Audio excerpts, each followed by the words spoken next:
masterpiece of the oral and intangible heritage of humanity. Warisan kemanusiaan untuk budaya lisan dan non-bendawi. Itu adalah hal yang dianggap oleh UNESCO mengenai batik.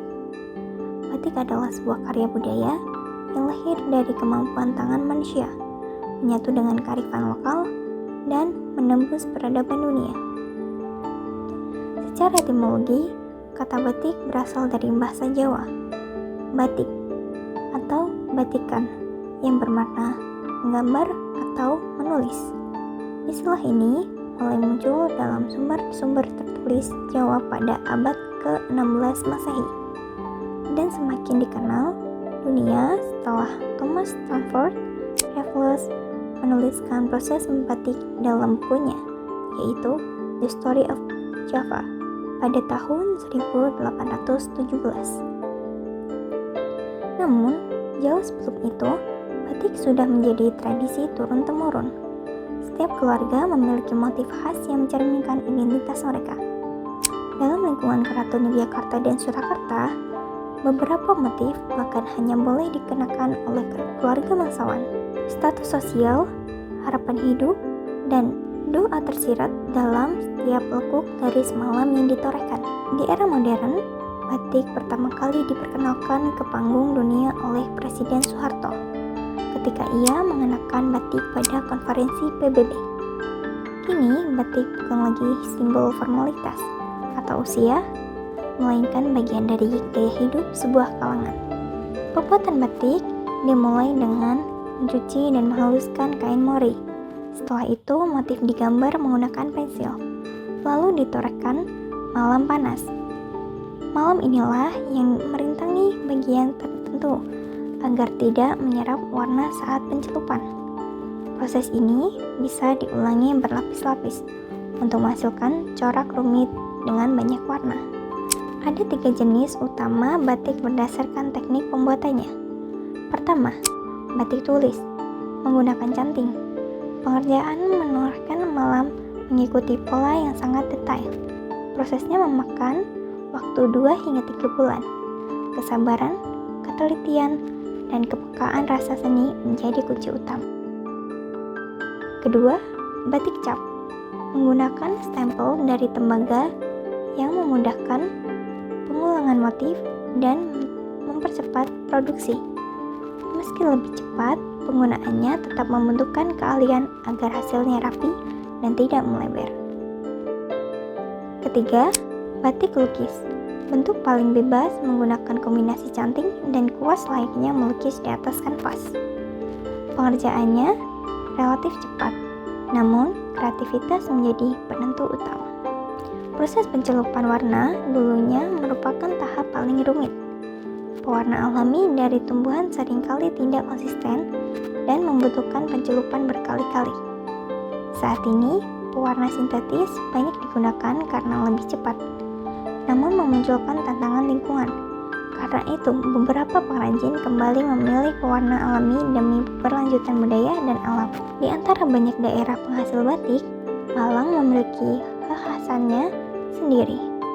Menurut sejarah, batik mulai ada di Malang sejak tahun 1900-an. Batik Malangan hadir dengan motif-motif yang syarat simbol dan makna mendalam.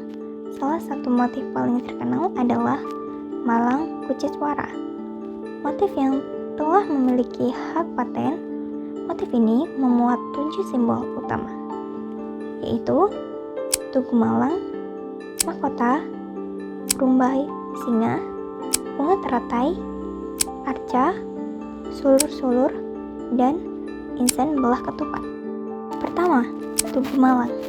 Simbol kota Malang merupakan prasasti berdirinya kota tersebut, juga sebagai perlambangan keperkasaan dan ketegaran. Diharapkan pemakainya menjadi orang yang kuat dan tegar dalam menjalani kehidupan. Kedua, mahkota.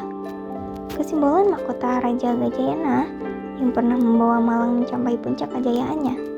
Diharapkan pemakainya bisa mencapai puncak kejayaan dalam hidupnya. Ketiga, rumbai singa. Melambangkan ikon kota Malang yang berjuluk Singa Edan, yang melambangkan semangat yang menyala-nyala dan pantang menyerah. Diharapkan pemakainya juga senantiasa memiliki sifat yang demikian. Keempat, bunga teratai. Salah satu simbol kota Malang yang melambangkan keindahan juga kesuburan. Pada cerita kuno, bunga teratai merupakan bunga tempat Dewa Wisnu, dewa pemelihara alam, bertahta. Diharapkan pemakainya senantiasa subur, makmur, dan terpelihara jiwa dan raganya. Kelima, arca.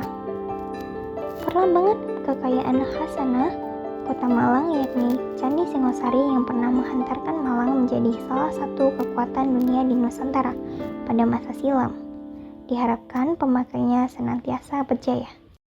Keenam, sulur-sulur. Simbol bahwa kehidupan itu akan tetap berlangsung, tumbuh, dan berkembang. Ada sulur yang terhenti sebagai simbol bahwa kehidupan tidak kekal. Namun, sebelum terhenti ada sambungan berikutnya yang menunjukkan bahwa manusia itu akan musnah. Namun, akan selalu berganti generasi yang baru. Diharapkan pemakainya senantiasa bisa introspeksi diri bahwa manusia itu adalah makhluk yang fana. Ketujuh, insen-insen belah ketupat. Simbol dari relief Candi Badut yang merupakan salah satu khasanah kekayaan budaya Kabupaten Malang, belah ketupat memberi makna, yaitu pengakuan bahwa manusia tidaklah sempurna, sehingga sangat tidak pantas untuk menyombongkan diri. Diharapkan pemakainya bisa senantiasa introspeksi diri. Salah satu pusat pengrajin batik di Malang adalah Batik Belimbing. Di era fashion modern yang begitu cepat berubah, para pengrajin di sini terus berupaya memodernisasi warisan budaya tanpa menghilangkan jati diri batik itu sendiri.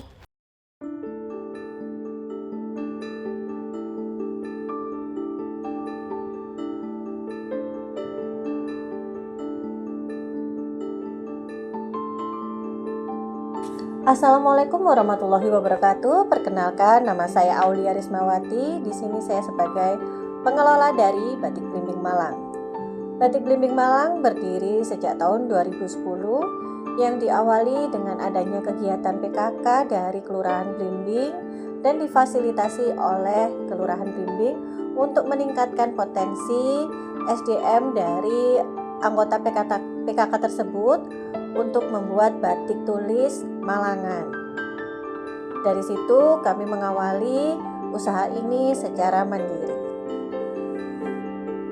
Desain-desain dari Batik Belimbing sendiri kami mengangkat tentang ikon-ikon budaya Kota Malang, tapi tentunya bisa diterima oleh kalangan muda, sehingga desain-desain kami juga menyesuaikan, warna-warnanya juga menyesuaikan, lebih modern, dan dari desain-desain bajunya juga kami memilih agar bisa dipakai oleh generasi muda, sehingga generasi muda juga bisa suka dan mencintai khususnya batik Malangan. Di saat ini batik sudah mulai dilihat oleh berbagai kalangan masyarakat, sehingga batik juga bisa diterima sebagai busana, tidak hanya sebagai busana formal tapi juga digunakan untuk busana keseharian ataupun acara-acara yang lain. Sehingga sekarang batik lebih bisa fleksibel untuk kegiatan atau acara apapun dan juga bisa digunakan oleh kalangan usia semuanya, sehingga tidak terkesan terlalu formal. Tantangannya terutama di bidang SDM, karena Kota Malang bukanlah tempatnya pengrajin batik seperti di daerah Jawa Tengah, Madura atau yang lain, sehingga kami harus terus berupaya untuk meningkatkan potensi-potensi sumber daya manusia di Kota Malang untuk melahirkan pengrajin-pengrajin batik yang bisa mengangkat ikon Kota Malang. Batik Belimbing selalu mengikuti event-event yang diselenggarakan baik dari pemerintah maupun badan lembaga yang lain, sehingga tren-tren fashion yang kami ikuti juga mengikuti zaman, sehingga tidak tertinggal oleh era atau kita selalu mengikuti tren-tren fashion secara berkelanjutan.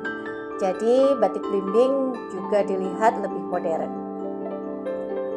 Banyak konsumen kami memilih produk-produk kami karena produk kami mempunyai kelas yang eksklusif, karena produk kami merupakan produk limited edition, di mana satu item hanya ada 2 produk. Jadi bisa jadi satu desain hanya ada 2 produk, sehingga nilai eksklusifnya bisa terus terjaga.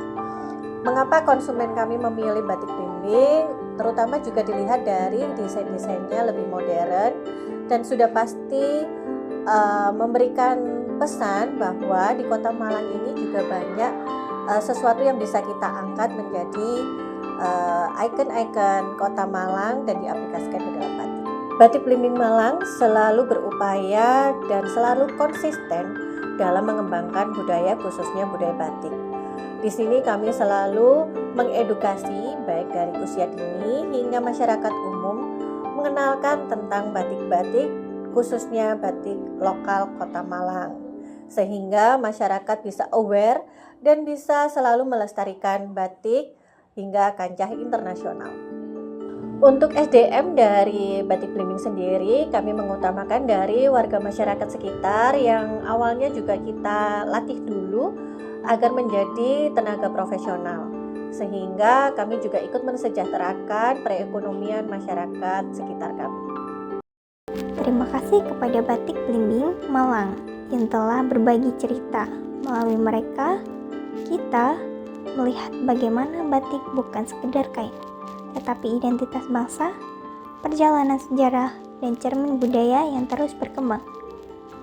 Batik adalah warisan, dan selama kita terus memakainya, mempelajarinya, dan menjaganya, warisan itu akan tetap hidup. Batik Blimbing Malang dibuat dari hati di setiap garis filosofi.